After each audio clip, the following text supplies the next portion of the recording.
Hurricane Lee is forecasted to make landfall in either Maine, Nova Scotia, or just maybe Cape Cod.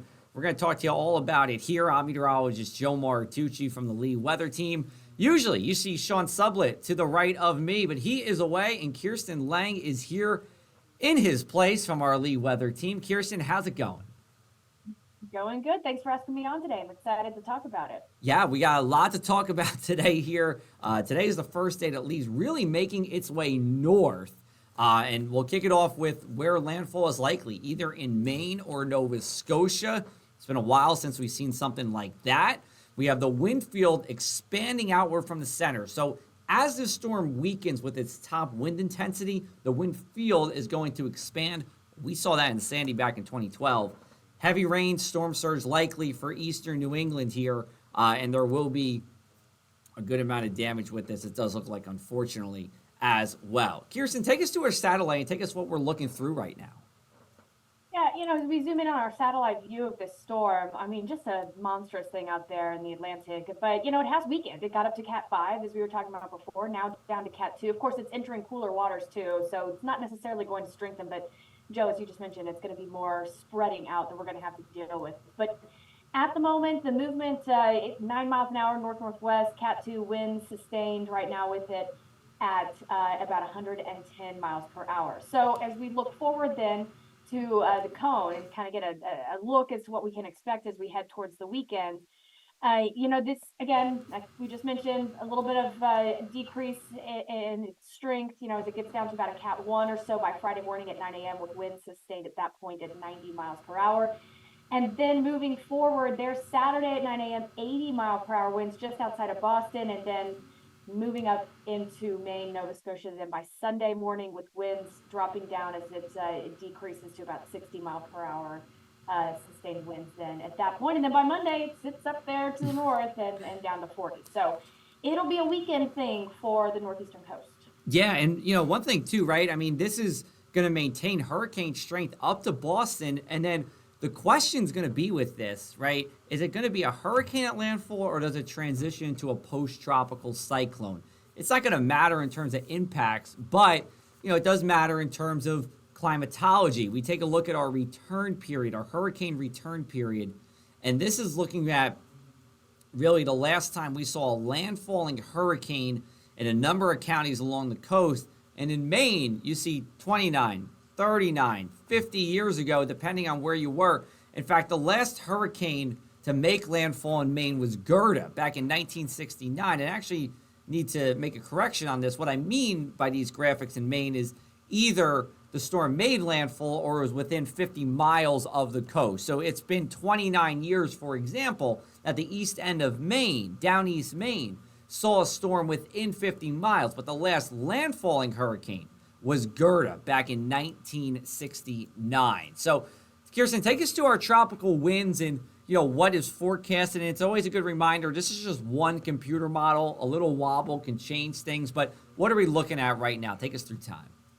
Okay, so we mapped out 4 different cities for you. We've got Cape Cod, Boston, Bar Harbor, Maine, and then Nova Scotia. And so as you take a look at these wind fields, right now, of course, they're quiet, 9 to 10, 15 mile an hour winds. But as we move forward in time here and we make our way closer towards the weekend, of course, there's about Friday morning, we're starting to see, notice down to the south where you start to see a change in the colors there. Those are the wind fields picking up. So Cape Cod, then at that point, 23 mile per hour sustained winds. Not bad, right? But then you keep going into Friday night. You're up to about 31 mile an hour sustained winds. Then Boston starts to get in on it as their winds start to pick up to about 60 mile an hour sustained. And then it's going into the weekend. So by Saturday morning, Cape Cod's looking at 45 mile an hour sustained winds at that point. That's usually, you get gusts like 45 mile an hour with a good storm. So these will be sustained winds. And then moving through to Saturday night, 58 mile an hour winds sustained for Cape Cod, Boston 29. Bay Harbor, Nova Scotia, you start to see winds get a little bit stronger at that point. You get up into the 20s. And then as we move through into Saturday morning, we're looking at those winds. Then at Boston, you're out of it at that point. Cape Cod holding on to about 37 mile an hour winds. And then they pick up really for Nova Scotia and Maine, as that's when we start to see that storm make landfall. Yeah, and with Cape Cod, right? I mean, it just juts out there into the ocean. So the winds are always going to be elevated there. They usually are. But when you got a hurricane or a post-tropical cyclone, whatever it is, it's going to hang on for a while.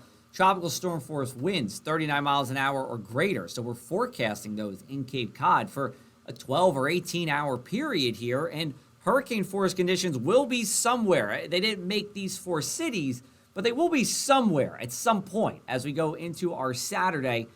Kirsten, take us to those rainfall totals that we're expecting as well. Yeah, so rainfall totals, as we take a look at this map, going through Monday morning, midnight on Monday, so that's all the way through the weekend, we'll be seeing probably one of the areas that we're going to be looking for the greatest rainfall total, I should say, will be around Bangor, Maine, about 2.5 inches possible to 3 inches possible for them. Caribou, Maine, about 1.5 to 2 inches possible. Down towards Boston, they're getting more of an offshore flow with this. So the winds, like I was mentioning, they'll be strong around the Boston area. But a lot of the bulk of that moisture too, it's going to be up towards that far northeastern quadrant, which of course is going to be hitting closer to the Maine, as we were mentioning, Nova Scotia, that area. So that's where you're going to be seeing higher rainfall totals. You'll be dealing with onshore flow versus offshore.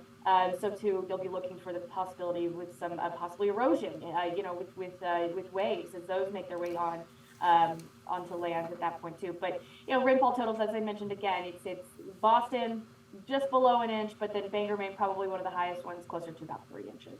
Yeah, and computer models, right? They don't do a great job at these tropical rainfall numbers, and what I mean by that is there's going to be places that see more than this, but this is a good baseline, for rainfall totals.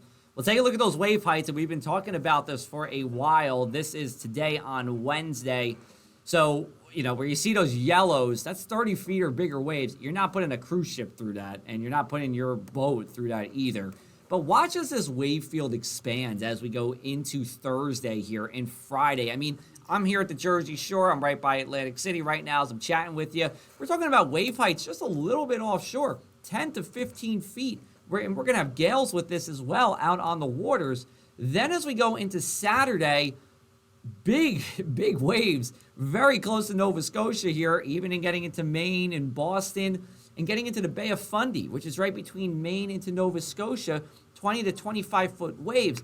Now, where the storm makes landfall is key, because on the eastern side of the storm, wherever the east side of the eye of the storm is, you're going to get a lot of water being pushed up around that counterclockwise spinning system. So if this storm, you take this computer model, you shift it about 75 miles west, Bay of Fundy is going to have some significant storm surge with this, the likes of 6 to 10 feet with this, if it was to go a little further west in this path. As of right now, what this is telling me is that winds are going to be coming actually out of the Bay of Fundy and pushing some of that water out, which is good news, but maybe bad news for somewhere like Boston just because of the geography. So geography is key when it comes to storm surge. And with the wave heights, again, going to be very bad, for shipping routes. Shipping routes are going to be impacted. Cruises are going to be impacted.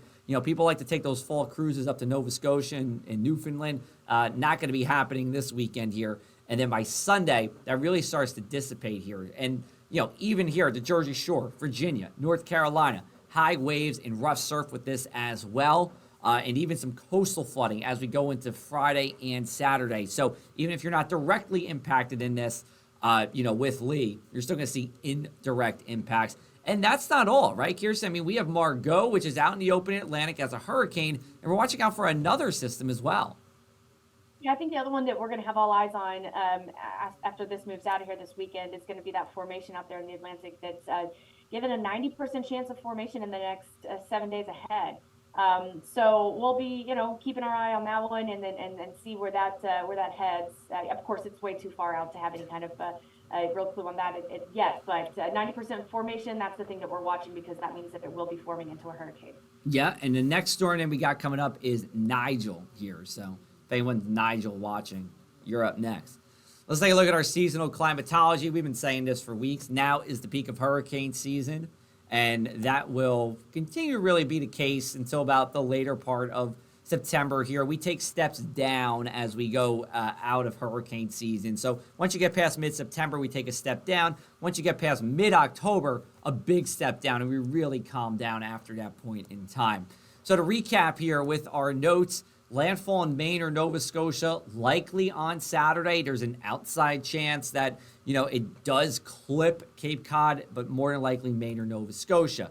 The wind field will expand outward from the center. You saw that with Cape Cod, gusting into tropical storm force. I shouldn't even say gusting, right? Sustained winds, tropical storm force for 12 or 18 hours as we go into Friday and Saturday here. And then heavy rain and storm surge is likely from, we'll say, Block Island, Rhode Island, all the way up the coast into New England, and then out east into Nova Scotia as well here. So it's an area that doesn't really see a lot of direct impacts from hurricanes, but hey, it happens every once in a while. And for the first time since 1969, we could have a landfalling hurricane in Maine. So that is it for this edition of Hurricane Hunt. We thank Kirsten for hopping on from Tulsa, Oklahoma to chat with us here about the tropics. We hope you all appreciated this video and found it useful. We'll have another Hurricane Hunt for you on Thursday as well on your favorite news website. I'm meteorologist Joe Martucci. Take care, everybody.